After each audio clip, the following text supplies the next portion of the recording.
अव्यक्तं तेषां के योगवित्तमाः।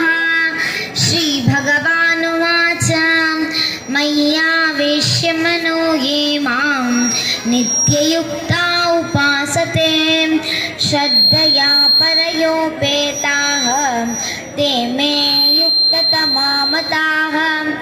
एत्वक्षरमनिर्देशम् अव्यक्तं पर्युपासते सर्वत्र गमचिन्त्यं च कूटस्थमचलं ध्रुवं संनियम्येन्द्रियग्रामं सर्वत्र समबुद्धयः ते प्राप्नुवन्ति मामेव सर्वभूतहिते रताः।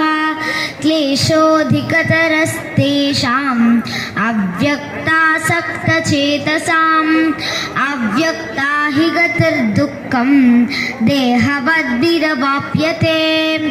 ये तु सर्वाणि कर्माणि मयि सन्न्यस्य मत्पराः अनन्येनैव योगेन मां ध्यायन्त उपासते तेषामहं समुद्धर्ता मृत्युसंसारसागरात् भवामि न चिरात् पार्थ मय्यावेशितचेतसां।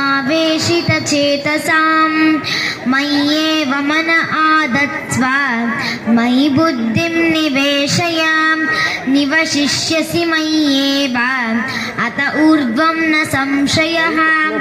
अत चित्तं समाधातुं न शक्नोषि मयि स्थिरम् अभ्यासयोगेन ततो मामिच्छाप्तुं धनञ्जय। अभ्यासेऽप्यसमर्थोऽसि मत्कर्म परमो भव मदर्थमपि कर्माणि कुर्वन् सिद्धिमवाप्स्यसि। अथैतदप्यशक्तोऽसि कर्तुं मद्योगमाश्रितः सर्वकर्मफलत्यागं ततः कुरु यतात्मवान्।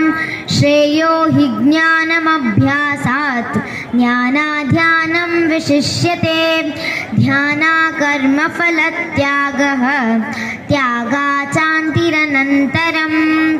अद्वेष्टा सर्वभूतानां मैत्रः करुण एव च निर्ममो निरहङ्कारः समदुःखसुखक्षमी सन्तुष्टः सततं योगी यतात्मा दृढनिश्चयः।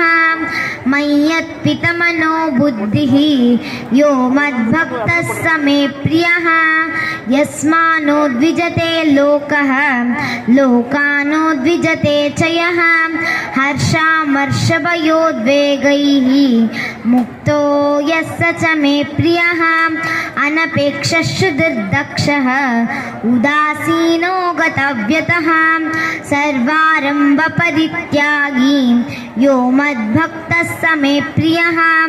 यो न हृष्यति न द्वेष्टि न शोचति न काङ्क्षति शुभाशुभपरित्यागी भक्तिमान्यः स मे प्रियः। समशत्रौ च मित्रे च तथा मानापमानयोः शीतोष्णसुखदुःखेषु समस्सङ्गविवर्जितः तुल्यनिन्दास्तुतिर्मौनी सन्तुष्टो येन केनचित् अनिकेतस्थिरमतिः भक्तिमान्ये प्रियो नरः। ये तु धार्म्यामृतमिदं यथोक्तं पर्युपासते श्रद्धदानामत्परमाः भक्तास्तेतीव मे प्रियाः। ॐ तत्सत् इति श्रीमद्भगवद्गीतासु उपनिषत्सु ब्रह्मविद्यायां योगशास्त्रे श्रीकृष्णार्जुनसंवादे भक्तियोगो नाम 12ोऽध्यायः। श्रीकृष्णार्पणमस्तु। Thank you.